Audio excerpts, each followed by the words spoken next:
Coming to you live from the North Pole, it's the Movie Change Up Podcast Mount Rushmore edition, where if you haven't seen our show before, especially our Mount Rushmore show, or you don't listen to sports talk, basically what we're talking about when it comes to a Mount Rushmore of something, as we come up with a category, especially for our podcast, it's going to be something related to movies, and we try to come up with the Mount Rushmore of that category.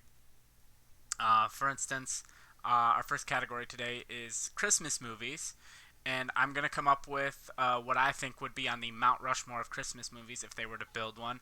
Johnny's going to give his four, Tristan's going to give his four, and then we're going to come together and give the show's four for Mount Rushmore movies. And that kind of is the breakdown, and if you're confused by that, just keep watching and you'll figure it out.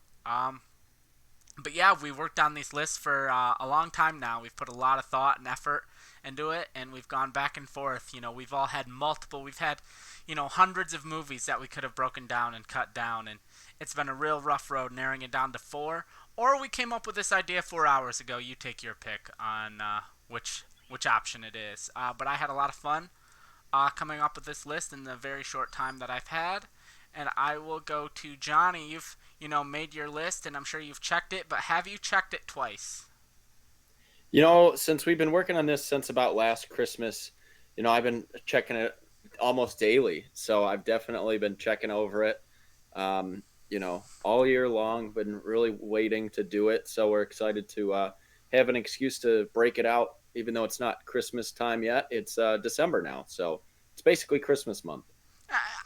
I think honestly, after December 1st, you can officially declare it Christmas time. Yeah. And Tristan, we've had a lot of effort, a lot of time to put effort into our list. And so, have you been naughty or have you been nice when it comes to actually putting effort into your list? As with every year, a little bit of naughty, a little bit of nice is how you kind of get through it, and some I had a lot of thought put into, but in the back of my head or on paper for, a long time. We've been wanting to do something like this for a while. And the other ones, if you're watching the video, you can see me quickly typing away as I fill in a couple spots here and there from a couple categories. But yeah, I'm looking forward to the conversation. Christmas movies are always pretty fun, and there's a wider range of options than you think for some of these categories, but some of them are also very tight. So it'll be fun to see what you guys came up with for some of these. All right. And I think without further ado, I am going to let Johnny kick off our first list of just overall Christmas movies. So, Johnny, what is on your Mount Rushmore of Christmas movies? All right, starting off the bat with the big category here. So for Christmas movies as a whole, my four choices, I have It's a Wonderful Life. That's the most, one of the most iconic ones of all time, arguably. And then not necessarily a Christmas story, but the most famous Christmas story, I would say, is A Christmas Carol. I think there's a few decent ones, but my favorite one is A Christmas Carol with George C. Scott. I think it was originally a TV movie. But that's, Christmas, especially back in the olden days, had a lot of TV movies. So I have A Christmas Carol, It's a Wonderful Life. And then going a little more modern, I have Elf. That's, I think, the best Christmas movie of the 21st century. And one that grew on me, one that I didn't love at first, and then over the years, it's a go-to Christmas movie for me. And then I'm going with the one, the debate on it is so annoying, but it's alive, and it's because of how iconic this movie is. So my fourth spot, I did go with Die Hard. I believe it's a Christmas movie. I'm over the, debate of every year. People have to tweet about that and argue with each other about it, but I think that makes it stand out even more around this time of year. So I usually try to watch it come Christmas time. So my four are Die Hard, Elf, It's a Wonderful Life, and A Christmas Carol. All right. And Tristan, he gave his list. What is on your list? Yeah, my list, I have a couple crossovers. There's some that are just too iconic not to put on there. And my one that is a crossover for sure is Elf. I think if we're talking modern day classics, there's nothing even close to Elf. I would argue this is like one of the most classic movies made in the last 15 years since it's been out. It's a go-to classic for the Christmas season and fits right in line with all the other all-time classics in a way that a lot of new movies don't really fit in. And my other crossover is It's a Wonderful Life. Johnny had that as well. I think that's a movie that it just gets you in the Christmas spirit of the good feelings, the good vibes of the year, and like the kind of the giving and the caring element of the season. You know, I call it the season of giving, and I think this movie is very much about that. It's about kind of people coming together at the end and helping somebody up just because like they're a human being. It's about human empathy and human caring and loving for your neighbor and your family. And I think that's ultimately loving for yourself too. You know, he wants to end his life and he realizes that he has something to live for. And I think that's something that in the holidays, sometimes people can struggle with like depression and things like that, the season. So I think this is a great movie for not just family, people who don't necessarily have someone and might be going through the holidays alone. So I think the movie covers like the whole gambit of an audience. So that's why I have that on there. And my next is an iconic animated movie. I wanted to cover an animated classic on here. There's so many, whether it's animated or stop motion movies that we could have talked about. And one for me that is an all-time classic is How the Grinch Stole Christmas. Like I can picture every single beat of that movie. It's a very short kind of kids movie, but like I can remember every single scene and every little line of the song and how it correlated to the scene in the movie. And people don't just remember the character, the Grinch. They also remember like other characters. They remember Whoville. They remember the Who's. They remember a lot of that stuff that was portrayed in the movie. So I have that on my list as the animated movie that I wanted to cover. And my fourth pick is one that it's kind of a personal pick, but I wanted to cover the horror Christmas subgenre. You know, the Christmas horror movie. There's not a lot of great ones, but one that I think is pretty good is Black Christmas, and that's definitely an iconic classic one that people talk about as a horror Christmas movie. If you haven't seen it, it's a classic old horror Christmas movie, but it's essentially a slasher movie where it's a Christmas party, a sorority girls' Christmas party, and they're being hunted down and kind of called and harassed on the phone. It came out, I believe, in 1970, 1974. So yeah, it's a Christmas break, kind of a Christmas party where a group of girls are harassed and kind of stalked down by a slasher. So if you like a classic slasher, a classic like 70s horror movie, you might want to check this one out. It's a fun one. Margot Kidder is in it. If you like Superman, Lois Lane is a scream queen at one point of her life, and this is one of her horror movies. So I recommend this as a classic Christmas horror movie. All right, and I think that wraps up Tristan's list, and I have one in common with the two of you. So Wow. I went with more of a personal take. While I enjoy a lot of the movies you guys brought up, some of them I don't know how well they hold up, and I think part of them are not that great. Um, First one I have is the Johnny brought it up. It's crossover. It's one everyone debates. Is it a Christmas movie? It's not. I've never cared about the debate because it just is. It's Die Hard. It's set on Christmas Eve. The movie does not work if it's not set on Christmas. Uh, it kicked off a great franchise. It didn't become so much of a Christmas franchise except for the sequel. Everyone knows it. Everyone loves it. It should be the movie that plays on network TV every Christmas Eve. My second one is a movie no one brought up. It's a movie that's really the only Christmas movie I know that's inspired this big 20-year Christmas franchise that there's really only been two good movies in the franchise, and that's Home Alone. Every kid our age wanted to be Kevin McAllister. Joe Pesci's Not Joe Pesci's amazing in it. Daniel Stern's amazing in it. Because of that movie, Macaulay Culkin's still a household name. I love it. It's a great movie. You check out the main score for Home Alone. John Williams basically reused the main score for Hedwig's theme in Harry Potter. And then a third one that I don't know, I might be the only one that's seen it. It's somewhat based on a true story. It's more of an amalgamation of stories tied together, and that is the World War One Christmas-themed movie Joyeux Noel, where basically you have the Scottish, the French, and the Germans all fighting each other on the battlefield and all come together on the night of Christmas Eve. They all singing together, partying together, and it also kind of deals with the aftermath the next day on Christmas of they've kind of become friends with the enemy, and it's dealing with the aftermath of that. It's a really good movie. Daniel Bruhl's in it. He was kind of unknown at the time, but has since been in Inglourious Bastards and has been in the MCU and has become a relatively famous actor. Diane Kruger is in it as well. Really good movie, nominated for Best Foreign Film that year. And then finally, fourth movie, relatively recent movie, animated. A movie I was shocked at how much I liked it, and that is Claus, kind of an origin story of Santa Claus that I liked a lot. I think it could become a modern classic, a classic movie that families sit around and watch during Christmas time every year that I think parents and kids can enjoy. And so that is my four picks: is Die Hard, Home Alone, Joyeux Noel, and Klaus. A little bit more of a personal picks, but damn, it's my Mount Rushmore. Damn it, it's not the world's Mount Rushmore. All right.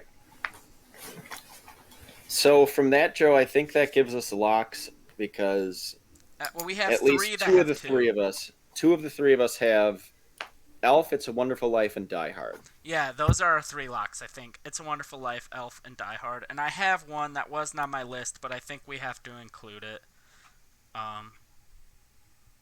And I will get Tristan's opinion because it wasn't on his list, and I think you have to include A Christmas Carol. But Tristan may disagree.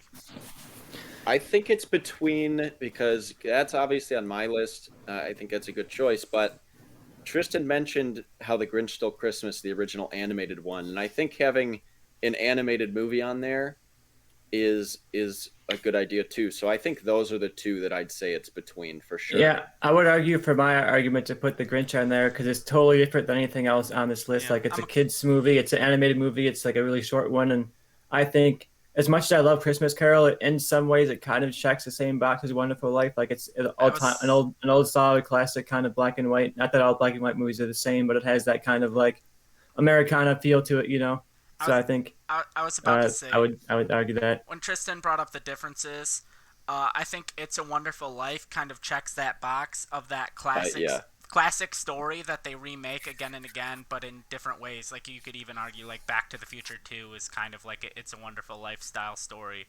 Like pretty much every kind of holiday sitcom does one or two of those, of the I Wish I Was Never Born story, or the grouchy character becomes nice character through like meeting various characters and seeing their past, present, and future. And I think It's a Wonderful Life checks that box of that story. So I am down with our four being It's a Wonderful Life, Elf, How the Grinch Stole Christmas, and Die Hard. Yeah, I agree. I think that covers kind of all the bases of it. You kind of Die Hard encapsulates a movie set on Christmas. Is it really a Christmas movie type of thing? Because there are a few like that, like Kiss Kiss Bang Bang goes along that same thing, but Die Hard's obviously the most iconic. Elf is just a straight up like modern classic, and you know we have the all-time classic It's a Wonderful Life, and then the classic animated Grinch. I think those are definitely the four best ways to go there. Yep. All right. So I think that's a lock. Our the movie change up Mount Rushmore of Christmas movies is It's a Wonderful Life, Elf, Die Hard, and How the Grinch Stole Christmas. And that moves us on to our next category. And I forgot to say up top all of our categories for today. So obviously we're doing Christmas movies. Our next category will be Santa portrayals in movies. Then we're doing main characters in Christmas movies, side characters in Christmas movies. We're going to take a step away from Christmas movies and do non-Christmas holiday movies. And finally, ending on Christmas scenes in non-Christmas movies. So, Tristan, do you want to kick us off on Santa portrayals in Christmas movies, or any movie, I guess, technically? You got it. Yeah, Santa portrayals for my number one. I have one of the stop motion classics, one that I watched all the time as a kid.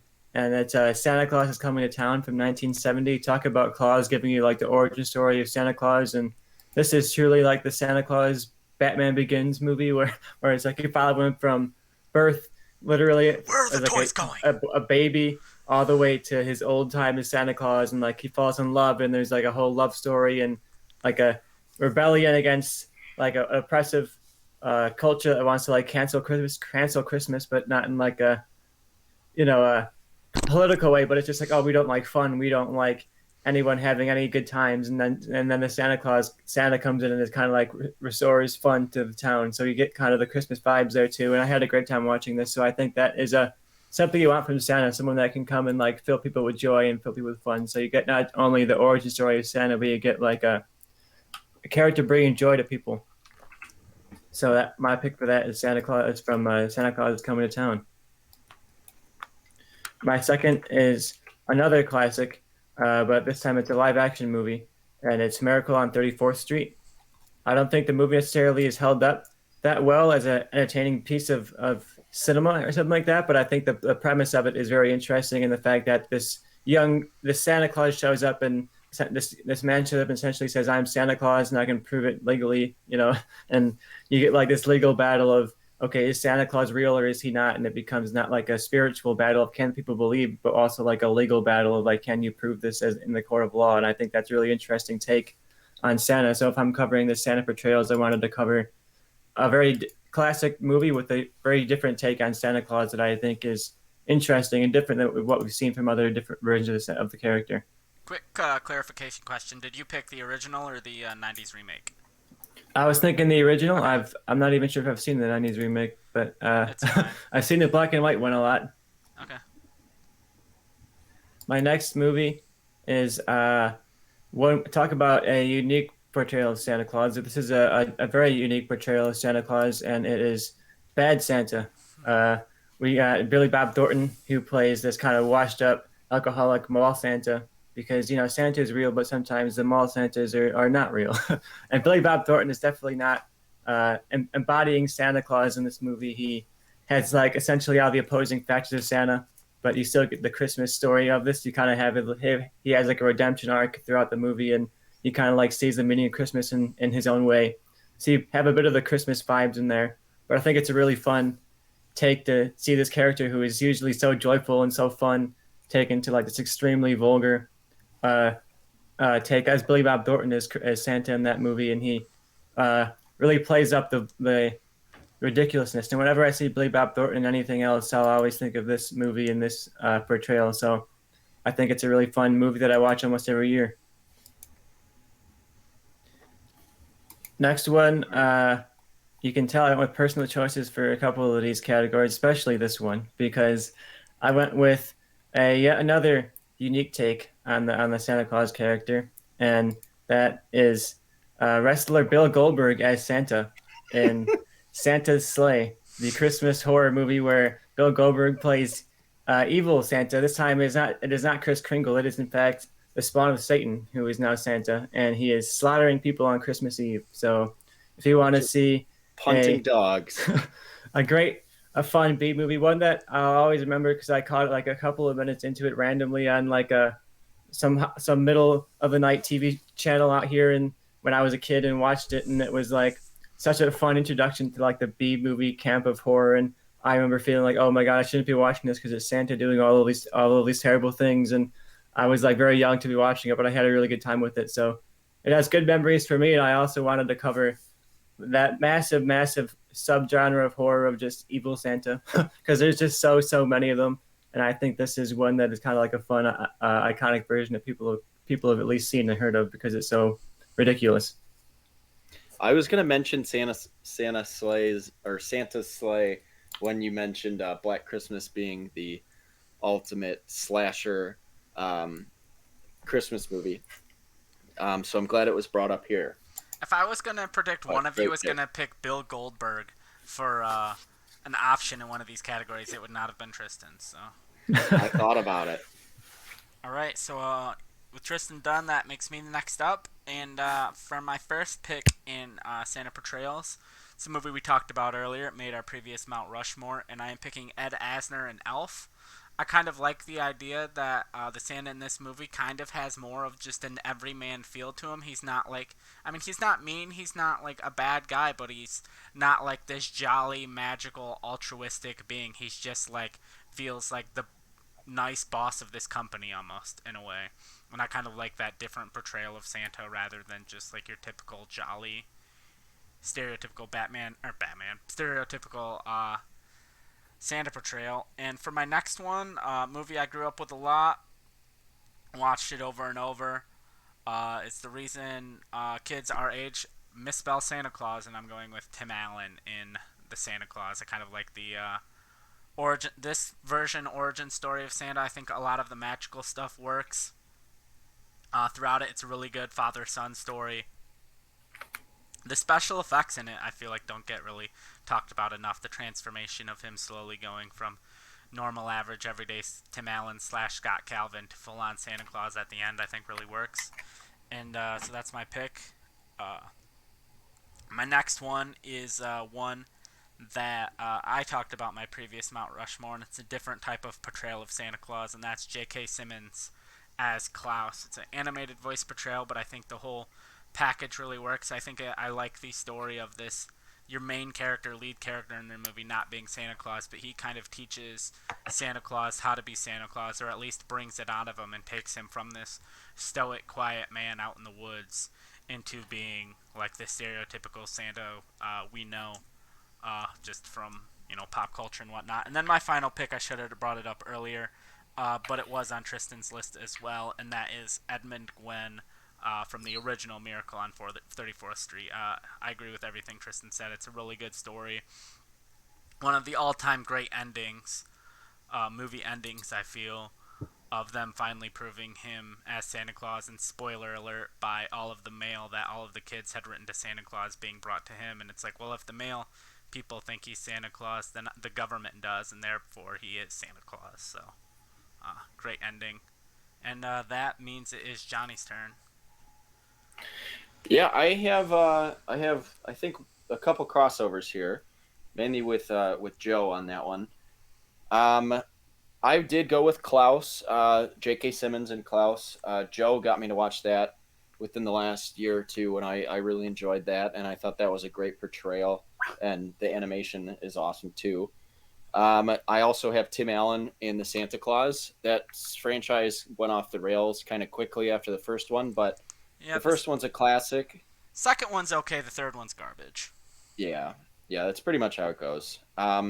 With a lot of those too. And then I have, like Tristan had Santa Claus is Coming to Town. I have a classic animated Santa, and that is Mickey Rooney's Santa in all of the like the Rankin Bass stop motion made for TV classic movies. I think that he was the voice of Santa in all those, like Rudolph and all that, and that's very iconic and memorable. And then I also had Miracle on 34th Street, but I actually did have Richard Attenborough, because I spare no expense, in the '90s remake version. I've never seen the original. I don't even remember much from the remake, but I remember Richard Attenborough really standing out in it, and I think his portrayal, while the movie itself might not be as good as the original, I think his portrayal is better than what I've seen from in the original. I think some like people, reviews of the movie that I've seen have said like, while Richard Attenborough is great in it, the movie itself kind of falls flat. But I think his performance stands out. And I always, when I picture Santa, I kind of picture Richard Attenborough's face always, even though I've maybe seen that movie once. But he just has the look of a classic Santa. So those are my four. So Klaus, Tim Allen in the Santa Claus, Mickey Rooney Santa in the stop motion, and then Richard Attenborough's version of Miracle on 34th Street. All right. So do we want to just lock in me and Tristan's pick of the original Santa on the Miracle on 34th Street? Because all three of us have that basically movie, and me and Tristan went with the original. So. Yeah, that's fine. You two both went with the original. I went with the remake, but I've never seen the original all the way through, so and then, that's probably why. And then Klaus and Tim Allen both have 2 votes, so I think we can lock that one in. And then I'd be willing to lock both of those down. I think Tim Allen, that version of Santa was very close to getting on my list as well, so that's perfectly fine getting on there. And I haven't seen Klaus. You guys have raved about it, so I'll probably watch it this year. But I'll definitely surrender to that one because you guys have praised it so much. It's a Netflix movie, so it's free on Netflix. So if anyone here hasn't seen Klaus, you got kids, don't got kids, I'd still recommend checking it out. So that we have, since Tristan had one of the like Rankin Bass movies, but he had a different one, and Johnny had the kind of just all of the ones with Mickey Rooney, do we want to just go with one of those? Or do we want to go with something crazy like Santa Slayer, Bad Santa? I love Bad Santa. That's my personal favorite Christmas movie, which I almost forgot about when I was making this list until I thought about it, and then I was like, I want to put it in every category. But I went with I think having an animated Santa is good, just like we kind of did with I the mean, we do have movies because they're Klaus right now. classics. And we have Klaus, but that's still newer. Not a lot of people have seen it. I think that's a great kind of different portrayal, but like the classic Santa in those stop motion movies that we all pretty much grew up with our parents making us watch. You know, that's the other Santa I picture, is the one from that, and like Rudolph and whatever. Yeah. I would argue if you want to get the full gambit, you want to cover Bad Santa. I think Bad Santa covers that in a similar way as Santa's Sleigh almost, where it's like that total far out version of Santa that's not anything like you've seen in other movies. And I think between the Klaus and 34th Street and Tim Allen, we kind of have covered like the classic storybook kind of version of Santa. So if you want to throw out a kind of wild one, I think the best option for that is Bad Santa. I mean, I agree with that, but I think if everyone else on our list is actually Santa Claus and that's the only one that's a mall Santa, I don't know if that helps or hurts putting him on or not. Because that was the only reason I kind of excluded him. That's my favorite performance, but I was thinking like actual like movies that portray Santa as a real entity. That's where I was leaning when I was making my list, and that's why I kind of avoided the Bad Santas and all of that. However, like at this point, like where we are, I feel like including like the original Rankin Bass Santa is kind of redundant of what we already have, and the Bad Santa is something that's different. And I that's kind of where I was kind of leaning is towards the Bad Hey, Santa. I'd be down for that. I want Bad Santa to make as many of these categories as it can. Yeah, because my argument was almost going to be to swapping out Klaus for the classic animated Santa. Because even though Klaus is great, if you're going Mount Rushmore, I lean more towards like the classics, you know. Yeah, I kind of agree with that. But fuck those old movies, you know. They're not that great. I've tried checking them out recently, and they don't hold up. They hold up like a tissue paper in a hurricane. Okay, they're not good. Yeah. Santa Claus is Coming to Town still holds up pretty well. I don't know about that. So are we locking in Bad Santa, Billy Bob Thornton? Hell yeah. Well, let's do it. All right, so our Mount Rushmore of Santa portrayals in movies. We have Edmund Gwenn from Miracle on 34th Street, Billy Bob Thornton in Bad Santa, J.K. Simmons in Klaus, and Tim Allen in The Santa Claus.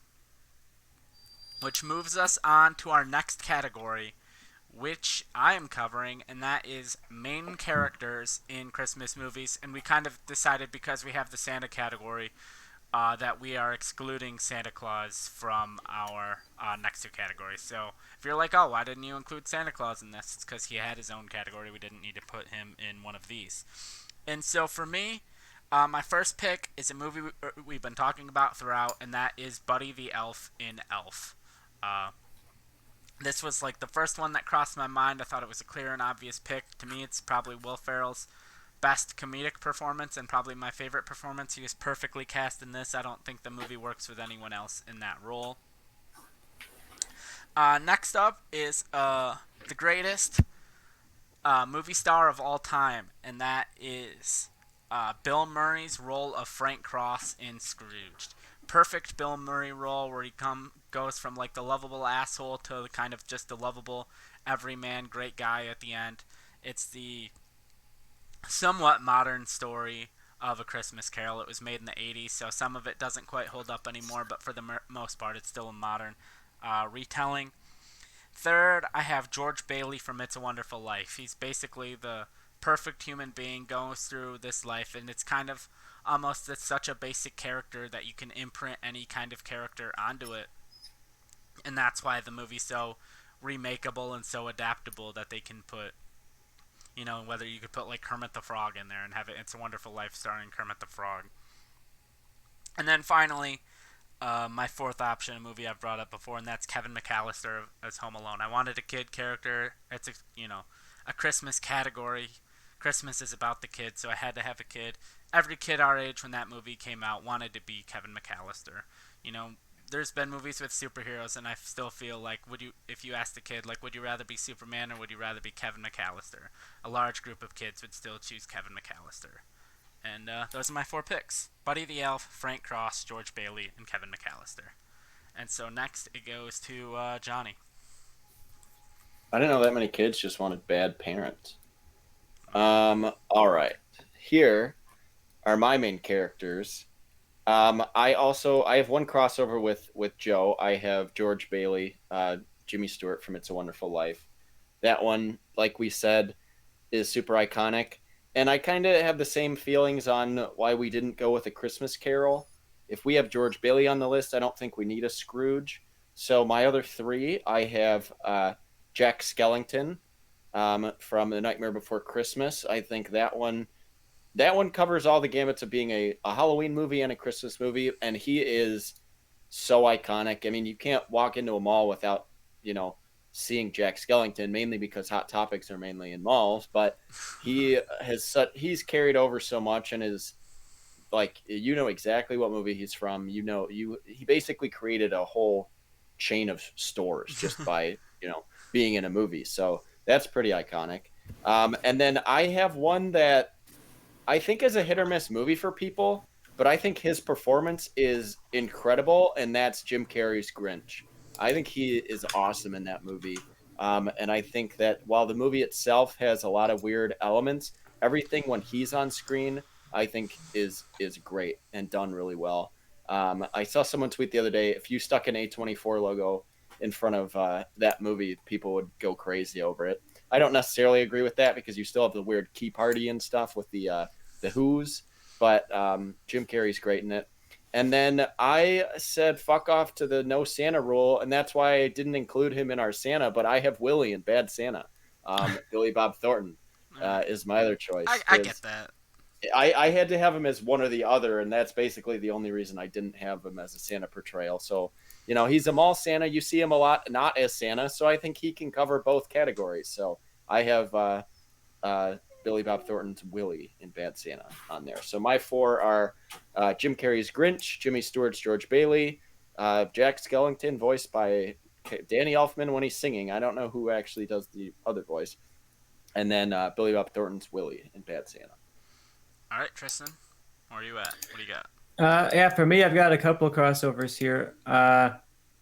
Quite a few, actually. I'll go for the one that is, I think Buddy the Elf is, talk about an iconic character. I think that is going to be like a staple of Christmas posters and Christmas montages for decades to come. When you see like the Christmas movies that made us on Netflix, the icon on there is Buddy the Elf, because he embodies Christmas movies singularly, so I think he fits that role so well.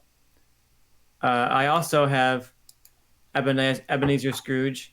I believe I went with the 1938 version of Christmas Carol, though I'm not sure I think you went with a different version technically. So we had to battle it out on Christmas Carol versus Christmas Carol. But yeah, I went with the classic 1930s version. That's the one that I watched a lot, and I think that a lot of the iconography of that really hits with me. A lot of the lines that are famous from the play, I always remember like the delivery of them from that version of the movie. That seems like it was the one that was always on TV and stuff when I was a kid. So for me, that was the one that I watched all the time.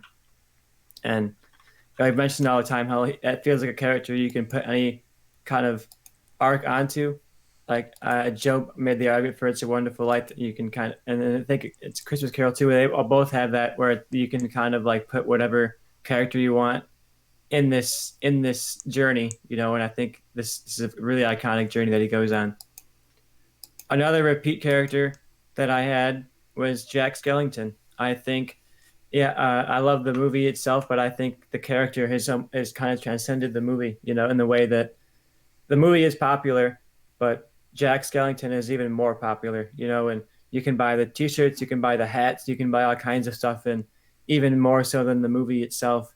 And you can argue whether it is or isn't a Christmas movie, but for me, I think it has just enough of the Christmas theme, just enough of the Christmas setting, just enough of like the Christmas arc to the characters. It has the Christmas themes there. So I think it's a Christmas movie. If you can call Die Hard a Christmas movie, I think this also is a Christmas movie. So yeah, I went with Jack Skellington as well.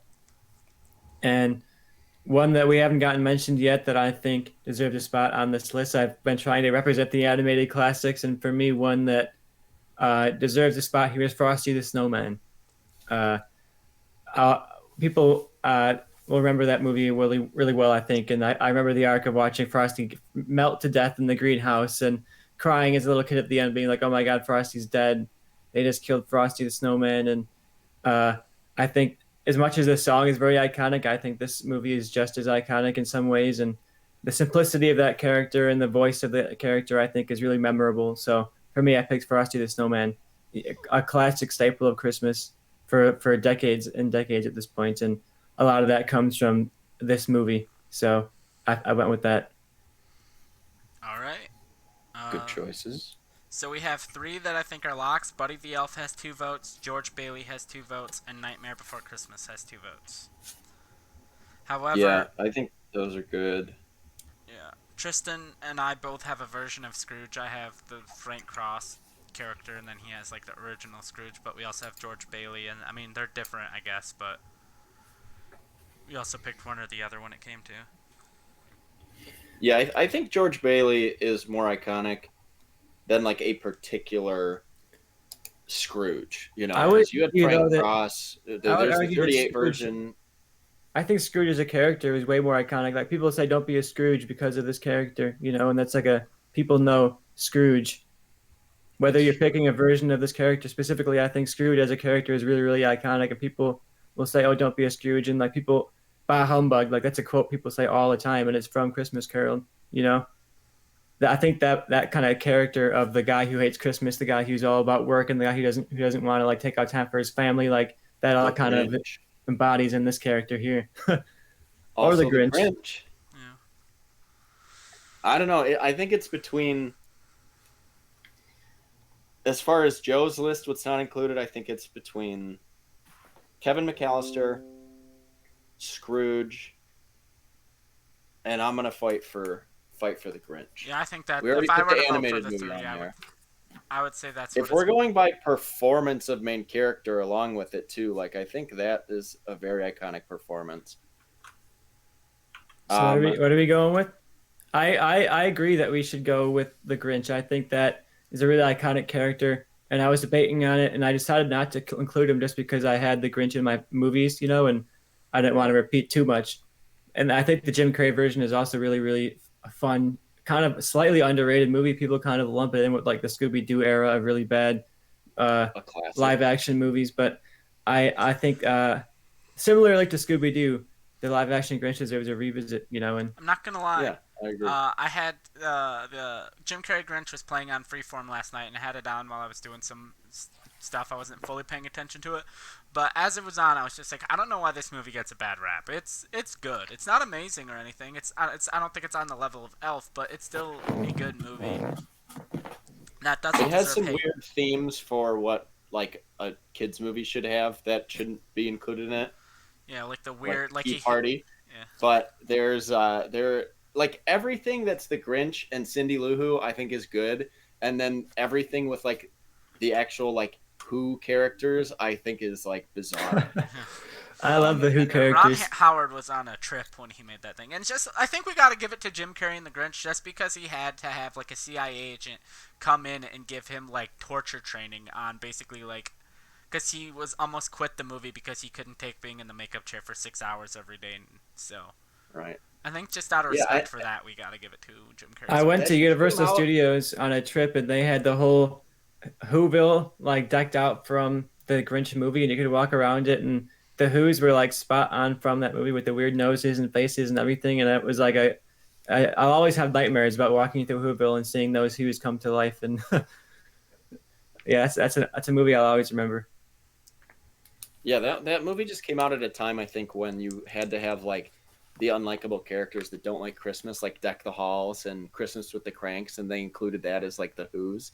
But yeah, so we want to go with the Grinch, Jack Skellington, and Buddy the Elf, and then do you guys want to do Scrooge or George Bailey? We come to that again. We already put It's a Wonderful Life on the Mount Rushmore of movies. What if we throw Scrooge on our main characters? Even though Yeah, two of us have George Bailey, two of you have Scrooge on yours or version of.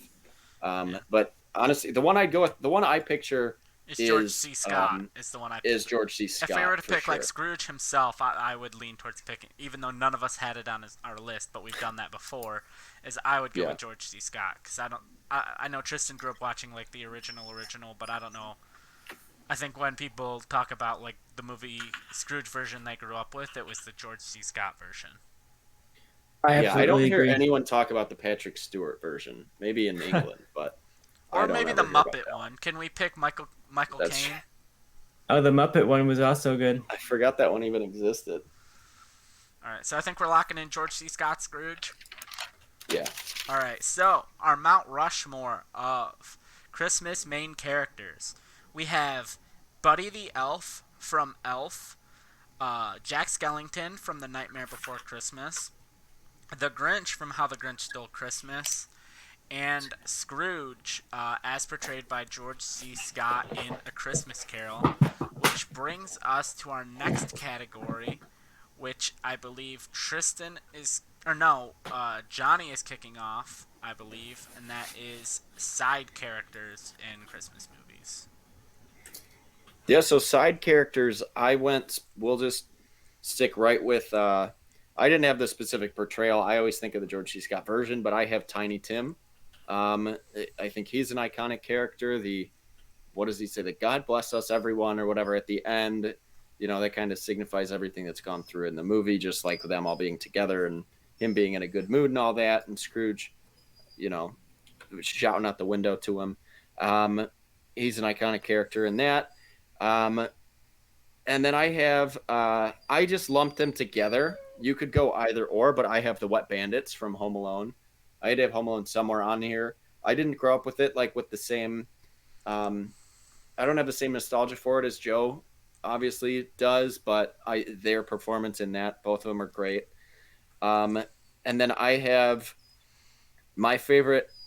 It was tough because I could have gone with four different characters from Bad Santa, but I'm gonna go with Thurman Merman. He's great in that, and that is too like yeah, Bernie Mac and Tony Cox are both great in their roles in that movie, but you can look at them and point to other things they've done. If you see the kid from Bad Santa, you only think of him as Thurman Merman. If he's ever in anything else and he pops up, you're like, holy shit, it's Thurman Merman. It's like Shooter McGavin level iconography, character for actor. And then I have this is another one that I don't necessarily think holds up, and some people hold it in super high regard. But from National Lampoon's Christmas Vacation, I have Cousin Eddie, the great Cousin Eddie. He was in the other movies too, but his role stands out to me in Christmas Vacation, and it kind of signifies. I didn't have another character on this list that's when you have the family gathering, you have kind of the crazy uncle or the family member you're kind of embarrassed about or however it is. I think he's a good encapsulation of that, and that's a part of holiday gatherings for most people. So I have Cousin Eddie, and so my four I guess would be Cousin Eddie, the Wet Bandits as a whole, Tiny Tim, and Thurman Merman. All right, Tristan, you're next up. Yeah, I got one crossover here that I'll mention, and that is the Bandits from Home Alone. I think those two characters have definitely stood up the test of time. And when I think back to the movie that I did watch a lot as a kid, I never necessarily loved it, but it was one that was like always on, So I've seen it so many times, and you always look up for the funny lines from them and the scenes of them getting hit. And I always thought they were way funnier than the actual main character of Home Alone, who I thought was just kind of annoying and unlikable, similar to the character from the remake. So at least they nailed that, in the remake. But yeah, I thought the bandits from the original are icons that made my side character Hall of Fame. Mount Rushmore. Not, yeah, Mount Rushmore, same but different. Another character I have is from a movie we just talked about quite a bit is The Grinch, and I have Cindy Lou Who. I think if you're gonna name a side character from a classic movie, people know Cindy Lou Who, and I think she's iconic. And if you're talking the Jim Carrey version, I think that's a cool version of the character, and she kind of has like an arc. She's essentially almost the main character of that movie, or like a supporting lead. And she I think guides the arc of the main character in that. And whether it's the Jim Carrey version or the original, I think she stands out as a supporting character. Another that I have is the Misfit toys from Rudolph the Red-Nosed Reindeer. It's kind of a group of characters, but I think when people remember the movie Rudolph the Red-Nosed Reindeer, I think the Island of Misfit Toys stands out as a really memorable group of characters, and that's something that wasn't in the song at all. So it was entirely original to to the movie. So it wasn't like, oh, like pulled some random line from the song and turned it into a scene. It was like they came up with it, and it's kind of rang true throughout the years of like people who feel kind of outcast or like, oh, I'm feel like I'm a misfit toy. And I think that definitely fits into the Hall of Fame or to the Mount Rushmore. Now I'm saying it twice, but yeah, the Misfit toys for me around the Mount Rushmore. And the last one is one that I think rings to Johnny's heart, and that is from the kind of Christmas movie Gremlins. I picked the supporting character of Gizmo, the creature from Gremlins. I think that creature is really cute and is really iconic and a really cool effect and has stood out. And you can see people like Johnny, people who are movie fans, have named their pets after Gizmo. So in terms of, I also wanted to cover like a not quite Christmas movie similar to Die Hard, but I think Gremlins is much more of a Christmas movie than even Die Hard is because it's very much embodied to the plot and into the kind of beats of the story. So for me, Gremlins is a Christmas movie, and Gizmo is a Christmas character because he's literally a Christmas gift. So I have a character who's a Christmas gift, and one that I think has stood out, like I said, as an iconic character. So that's my pick. I have Cindy Lou Who, The Island of Misfit Toys, Harry and Lloyd from Home Alone, and Gizmo from Gremlins. Right. I like Tristan's picks. I wasn't sure about putting the Wet Bandits as a duo, but Tristan made me feel better by not only including them, but also a whole island of Misfit toys. I don't know which one we're putting on them Mount Rushmore, but I guess they're tiny. All right, so I have a crossover with. I have two crossovers. So my first one, Johnny, you're gonna feel a lot better because I also have the Wet Bandits as a duo, Harry and Lloyd. So you guys have said everything I wanted to say, needed to say. They're great, perfect. How do you not include them? And then my other crossover, I also have Gizmo from Gremlins. Like Tristan said, he's the only character that's a Christmas present. How can you not include a Christmas present if it's available? Everything Tristan said I agree with. I don't really have anything else to add. I do also have another character from Rudolph the Red-Nosed Reindeer. However, I did not pick the Island of Misfit Toys. I picked Hermie the Elf. I think he's one of the most iconic elves in movies besides Buddy. Basically, Buddy the Elf and all the elves in Elf were designed after Hermie. It's an elf that doesn't want to be an elf. He wants to be a dentist, which is hilarious to me. He was one of my first choices. I texted our group when we were doing our lists. I was like, hey, do the TV movies count? Because I wanted to know if I could include Hermie. And I could, and I was happy. And so Hermie the Elf made my list. And then my last pick, Tristan alluded to this movie.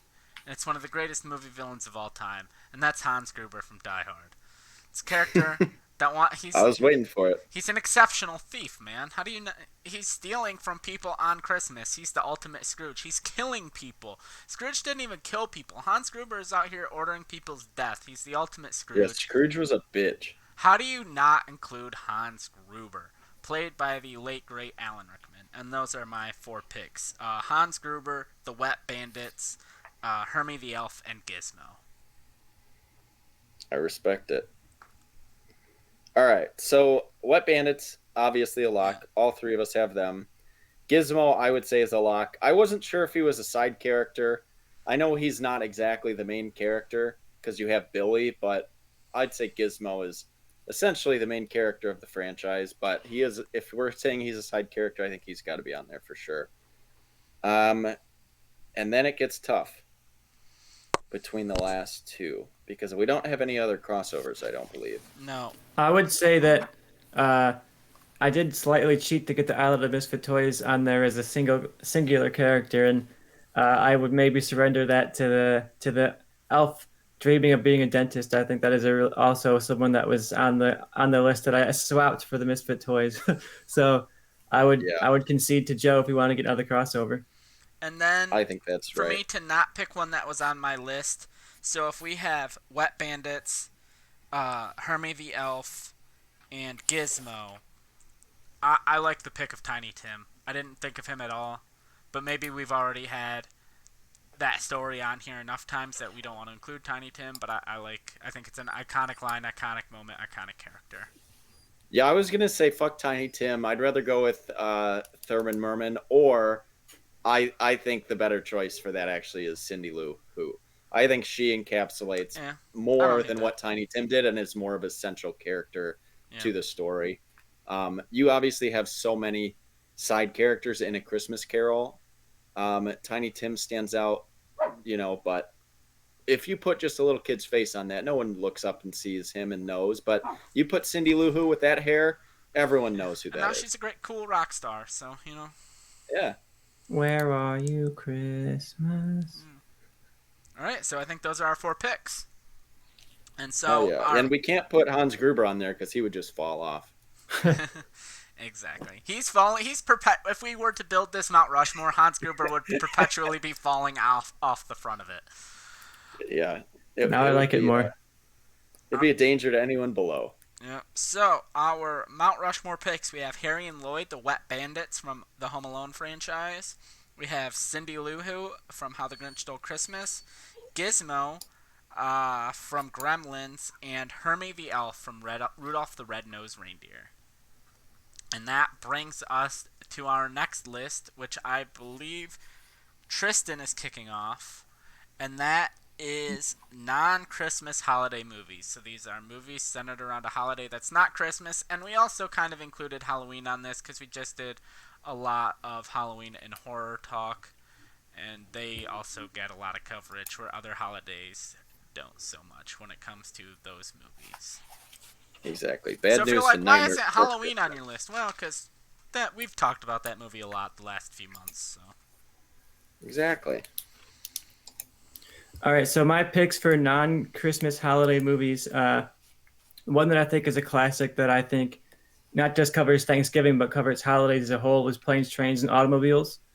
I think it's set during Thanksgiving, but I think the idea of traveling across the country to try and get home to your family and running into these strangers on the road and that kind of road trip antics and the themes of the movie as well are about kind of like understanding people who are different from you and that those are very good themes for a lot of different holidays and coming together as a family. So even though it's just a Thanksgiving movie, I included it because I think it also could be watched at all kinds of different times throughout the year. Like you could argue this is a Christmas movie, a New Year's movie, whatever you wanted to argue it as.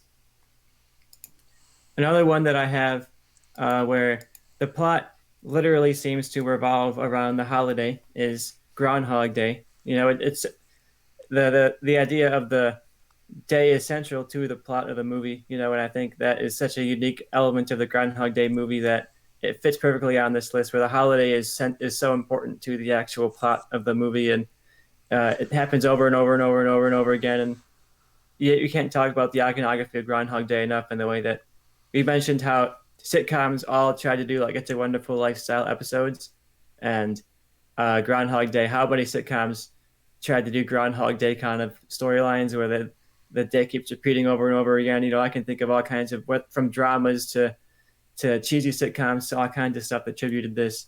So Groundhog Day for me goes on the list here. Another one that I wanted to cover that is a personal pick, but also kind of a unique pick here is The Fugitive. And the reason that I picked The Fugitive is because St. Patrick's Day is just kind of like in the background of this movie. It's not a primary plot point at all, but I thought it was a unique pick because I wanted to cover that element of holiday is there. It kind of happens in the movie, and it's like there's like a scene where I like it personally because it takes place in Chicago, so I have some personal attachment to it. So you see this kind of chase sequence set throughout the famous St. Patrick's Day parade in Chicago, and I like watching that sequence because it's shot right in downtown Chicago, so you can see the streets and see where they filmed it all at, and you can see the river being dyed green, which is a really iconic thing that Chicago does every St. Patrick's Day. We dye the Chicago River green, so it feels like it's kind of the holiday is part of the movie, but not really part of the plot, So I thought it was a fun pick. And another one that I have set around a holiday that I necessarily don't know if anyone would have thought about, but I think it fits, and I'll make an argument if you guys disagree with me. But Midsummer bad pick. revolves around a holiday, the midday holiday, the midsummer holiday, and I think it's a kind of a fun off the wall pick. I've been trying to represent horror movies on this list some way or another, so I thought horror is a good way to get on here, and for a non-Christmas horror movie, I went non-Halloween too. It's kind of hard when you said, "Oh, not Christmas and not Halloween." I was like, okay, I gotta dig deep for something that doesn't suck here. But Midsummer is my vote for my fourth pick of a non-Christmas holiday movie. So I have The Fugitive, Planes, Trains, and Automobiles, Groundhog Day, and Midsummer. Well, Tristan, your picks are garbage. I hate all of them. We have three in common.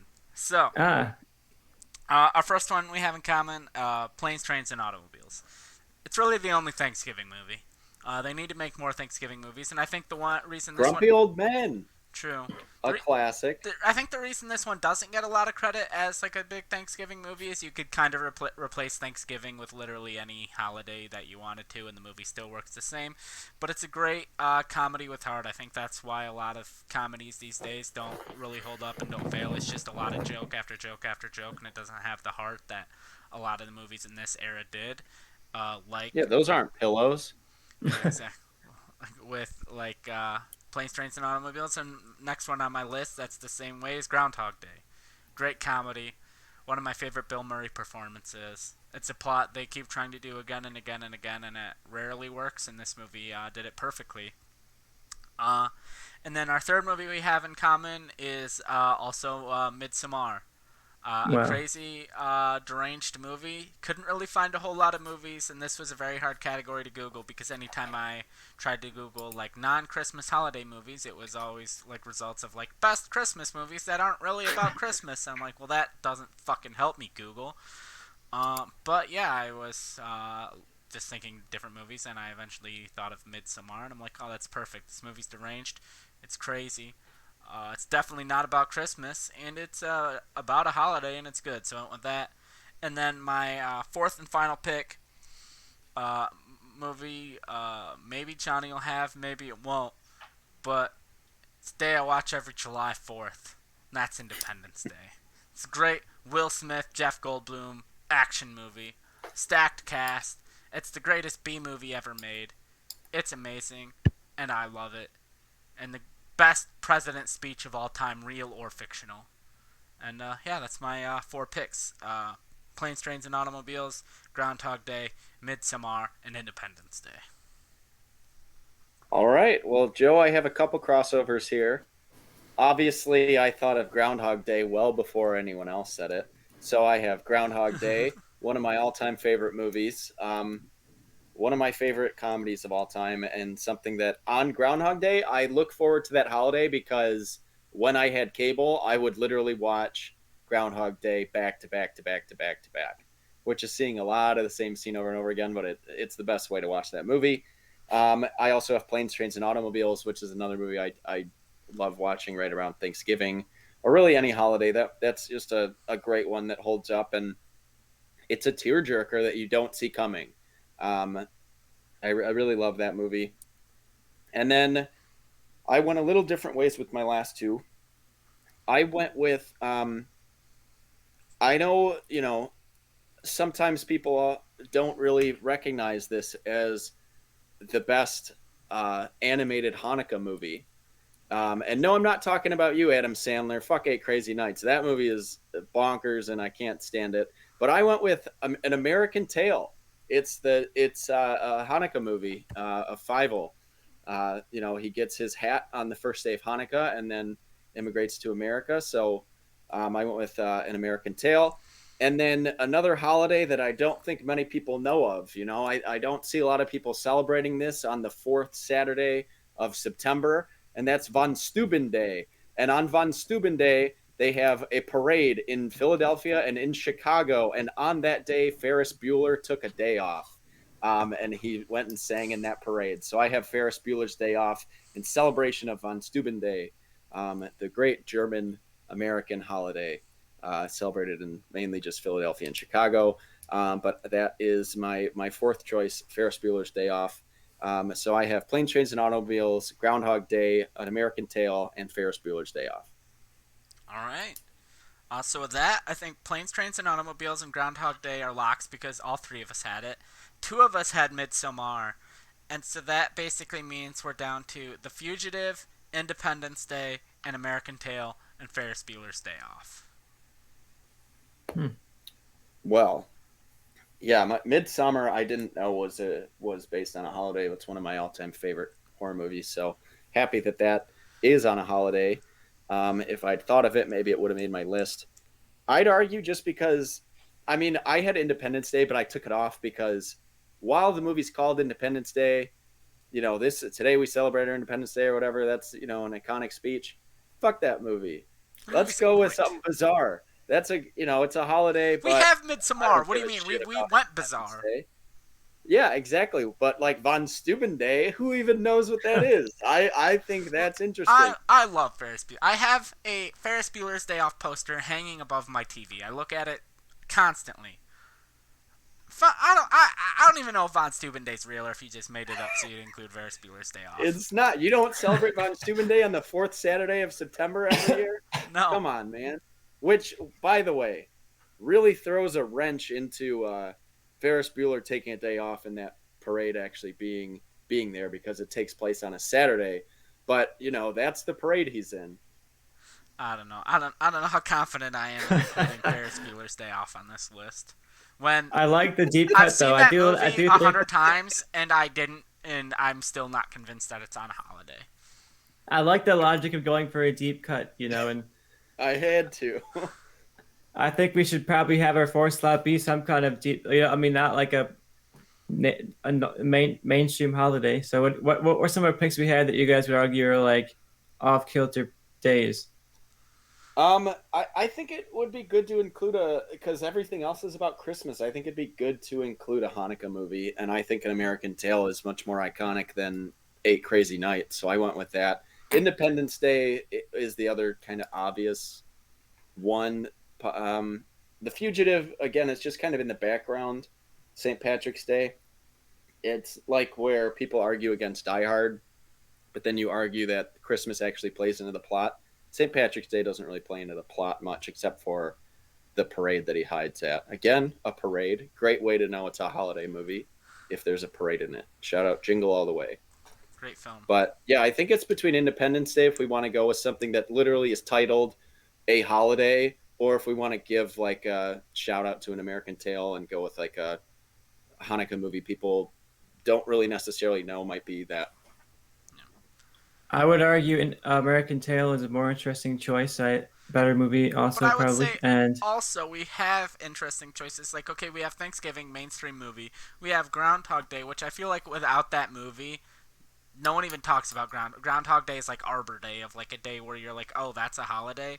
And then we have Midsommar, which before like Johnny still might not even be convinced that's I had to Google it and make sure that was actually a real holiday. So we have one, basic normal pick with Thanksgiving, and then 2 kind of off-the-wall holidays. I think we need a general, summer, big, normal holiday. Not that, like, Hanukkah's not normal, but we need, like, one of those, like, A-plus top holidays. Independence Day. Everyone in America, knows about Independence A-plus Day. top normal that only people in one country celebrate. Well, this is an American podcast. We live in America, man. Okay. You know what? We do have planes, trains, and automobiles, which is a Thanksgiving, which is an American holiday. So we have our unique American pick here. People in Canada celebrate Thanksgiving too. It's just on a different day. Hey, what's more American than An American Tail? Shut up, Johnny. No one asked your opinion. Look, my vote goes towards American Tail because my vote goes to Independence Day. Well, we are split here. Going to be an interesting debate. We got no Johnny, so yeah. But I have to imagine Johnny's vote's going to go for the one that was on his list. Maybe not. Back. Maybe he was convinced. I took Independence Day off in celebration of Von Steuben Day, and I was shut down. So out of my rebellion, I vote American Tail in honor of Joe's Independence Day. We're a democracy. That's 2-1. Joe's like, we got to pick a global holiday that everybody in the whole world celebrates. I didn't say global. I said that people that listen to our podcast. He's like, every country has an Independence Day. Exactly. The world. That movie is propaganda. He said in the movie, after today, the Independence Day will no longer be known as a American holiday, but as a day the world stood up. It's a world holiday now. Yeah, sounds like propaganda to me. I don't care. Could have happened on any old Independence Day. Americans wouldn't be calling French Independence Day their Independence Day. What was the day we defeated the aliens?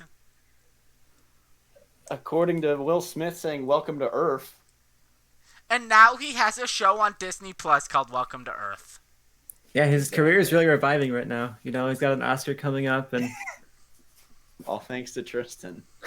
You're welcome, Will.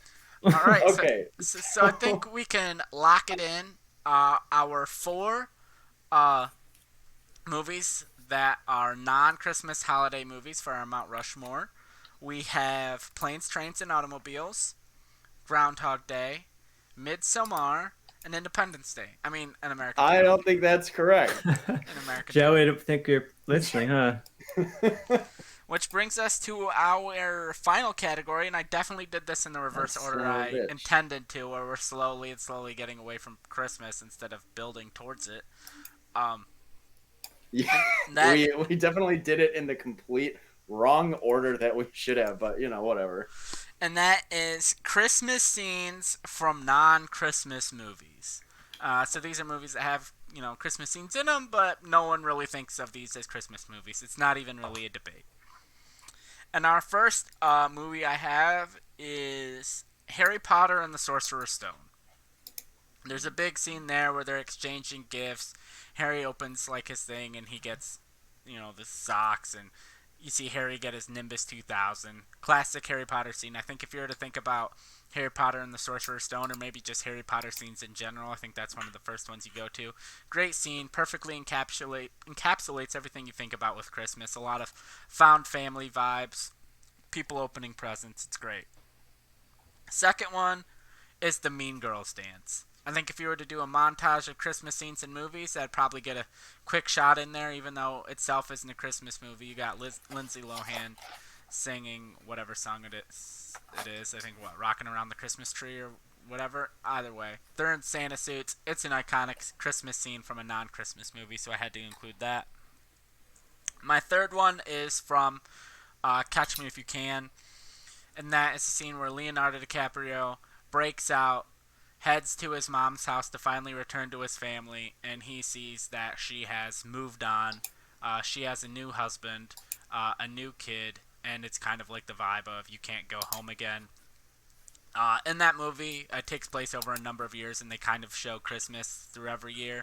And so there was a number of scenes from that movie I could have picked, but that was the one that stuck out for me as kind of him looking at his mom and her new family through the window celebrating Christmas. And then finally, I picked the final scene in Toy Story. Damn it! Kind of a remake of the opening where they're all looking to see what Andy's going to get for his birthday, and now it's looking to see what Andy's going to get for Christmas, and you find out that he's getting a puppy. And so those are my 4. Harry Potter and the Sorcerer's Stone, the Mean Girls dance scene, the Catch Me If You Can scene, and the final scene in Toy Story. And, I was hoping I would have next. been the only one to remember that Toy Story one to throw it on there. Joe was going down his list, and I was like, okay, good. I thought of one. Maybe someone else didn't. But no, you got to go with the ending of Toy Story. The, finding out he got a Mrs. Potato Head, and then the dog. That's a classic ending. One that I almost didn't think of and then did right before we started recording. Shocker, since we've been working on this list for so long. And then mine's kind of boring because I also have the first Christmas in Harry Potter, which is Harry Potter and the Sorcerer's Stone. In the books, especially, there's always Christmas, related. I always questioned why Wizard's family celebrated Christmas, but who knows? But it's iconic in the movies. There's a reason. Basically, a few of those movies having Christmas scenes has resulted in whatever ABC Family is called now having. Freeform, having the Harry Potter Christmas time, showing all the movies around then, and then also a scene that does a lot for a young man in the early 2000s, the Mean Girls dance. Very memorable scene for a multitude of reasons, and then my one that I don't have crossing over with Joe is one that some people I think could debate that this is a Christmas movie, but I don't think Trading Places is. But at the end, when Dan Aykroyd is in the Santa suit and he's got the gun and he's holding up, everyone and holding the hostages at the end, I think that is a good it's Christmas scene because he's in a Santa suit, but it through everything else that's going on, you kind of get some of that Christmassy morality stuff like that of like treat other people how you want to be treated type of stuff, because don't be mean, and otherwise things like that happen. So I went with that over the Catch Me If You Can scene, which I clearly remembered and didn't put on here at all. But yeah, no one cares about that movie. I'm going to go with Trading Places. So those are my 4. 3 crossovers and Dan Aykroyd holding a gun in a dirty Santa suit. All right, Tristan. I have a couple of repeats here. I think I'm also going with Harry Potter and the Sorcerer's Stone. You guys have mentioned how iconic it is, and when people think of Harry Potter, they think of those scenes. And there's more than one Christmas scene in this movie, though. You open up the movie with a Christmas scene, and you get kind of when his Dudley is opening up gifts, and he has like this multitude of huge stack of gifts, and Harry gets like one thing, and you kind of have that parallel of he has that scene at the beginning, and then later on in the movie he has this big Christmas with all his friends at Hogwarts, and I think that really shows the 2 different ways that Harry's living. And I want to say his parents die on Christmas too, so I think you get like 3 Christmas scenes in this one movie, because the opening scene is also Christmas, so you get a lot of Christmas in this first one. I also like that it captures like the everyday kind of school life of the Harry Potter. I think that's something that was lost in translation because the movies had to focus on like the plot so much as they got along. You didn't get like the routine, of them just going to school, going to holidays, and doing kind of things like that. And I like that a lot about the first Harry Potter. The next one I have Mean Girls as well, a repeat from Johnny's list. I think it's a really iconic moment in that movie, and you'll always, whenever I hear Jingle Bell Rock, I literally think of That's what it like is. that scene. And I think it's a great scene, a fun scene, and a movie that I've argued for a multitude of times to be on multiple Mount Rushmores. So I'd hope that maybe now we can finally get Mean Girls on a Mount Rushmore. A next one that I have is one that didn't get mentioned yet, and that is from About a Boy. It's a drama where you got to get these similar to Harry Potter. Honestly, you get like 2 Christmas scenes throughout this movie. The beginning is him kind of like lonely and kind of not having a lot of friends. He prefers to spend his Christmas time like by himself watching movies, and he's kind of dragged into this Christmas situation at the beginning of the movie, and he's kind of doesn't want to be part of the family, doesn't want to be part of this big celebratory time because he doesn't feel like that celebratory, at the Christmas time. And then by the end of the movie, he's changed so much that he's now welcoming his family into this big kind of well-lit home filled with people, and you kind of get the change this character's gone throughout his life, where he's gone from this like shut-in kind of loner character to being a member of a large-scale family. And I think that kind of is something that is built into Christmas, the family coming together and growing as a person. But you wouldn't ever argue this is a Christmas movie, even though Christmas kind of bookends the movie at the front and the back. And my last one is one that I think has some really gorgeous Christmas visuals, and one that I never get to hear talked about as a Christmas movie, and that is 101 Dalmatians. The ending of that is on Christmas when the dogs kind of go out, and the parent dogs go on like their rescue quest to get their children and come back. You get some really gorgeous snow imagery, some really beautiful art, and that movie has a lot of gorgeous scenes. I watched it recently after watching Cruella. I rewatched it after not watching it in a very long time, and I was blown away by the quality of the art. And that last scene where they kind of come together and they're celebrating and they're playing the song and all happy because the family's back together and the dogs are all back together and the Christmas trees in the background and the lights are on, and you get the Christmas vibes in that scene. And yeah, especially in the snowy imagery, you get the cold and all that kind of stuff. So I picked 101 Dalmatians as my last slot for the Christmas scenes from non-Christmas movies. All right, so I think we have 3 that are locked. So all 3 of us had the Harry Potter and the Sorcerer's Stone. All 3 of us had the Mean Girls dance, and 2 of us had Toy Story. So that leaves us with Catch Me If You Can, Trading Places, About a Boy, and 101 Dalmatians. Well, I've seen 2 of those movies, and neither of them are the ones Tristan mentioned. So that makes it rough for me, I guess. Wait, 101 Dalmatians is the original one? And yeah, the animated one. The animated one. Yeah, I've seen that in my youth. That's probably Christmassy. It's got some Christmas vibes, at the end. There's some Mine's snow. definitely the least actual Christmassy scene with trading places, so I'm fine if we scrap that. I I just was thinking of a scene with someone in a Santa suit. Pretty much all I could go there. But I think the 3 locks we have are really good, and then I like the Catch Me If You Can scene. I think that kind of embodies like a sad Christmas scene, Yeah. where he comes home and he's ready to have this reunion with his family, and he's like, "Oh, God, I don't have a family," and Yeah, I think that covers kind of the emotional range, because we have Harry Potter that's like this big, joyful celebration of the holidays, and then we have all the way down to Catch Me If You Can. That's kind of like the loneliness and the isolation that can come with that time too. Yeah. Mm-hmm. Yeah, I'm okay. Yeah, with Toy Story kind of encapsulates like the anticipation aspect of Christmas with gifts and stuff, and then Mean Girls is like the celebration basically because they're singing and dancing and stuff. Yeah. And then and Harry Potter is about like the having a family and feeling like fit in and stuff like that. And then we have feeling left out when you don't have that. So I think those are good for. There's a really good Christmas scene in Deathly Hallows Part 1 too, when they're kind of they're out on their mission and they kind of realize throughout the scene like, oh, it's Christmas Eve. We didn't even think about it because we're so focused on our mission, and now, oh my God, it's Christmas Eve, and they have this kind of like small moment between Harry and Hermione where they're like, oh, Merry Christmas. And I think that's a really cool parallel to this first movie, that all the way now they're having this different Christmas season all the way these many years later. I looked it up. James and Lily Potter died on Halloween, not on Christmas. I knew it was a holiday. I was like, it's one of the holidays. Yeah. And to answer Johnny's question about why do wizards celebrate Christmas, it's a very simple answer. J.K. Rowling, not that great of a writer. That's why. That's the reason. She doesn't think she has her moments, but she can build a world, but then the story within that world kind of falls apart if you think about it too much.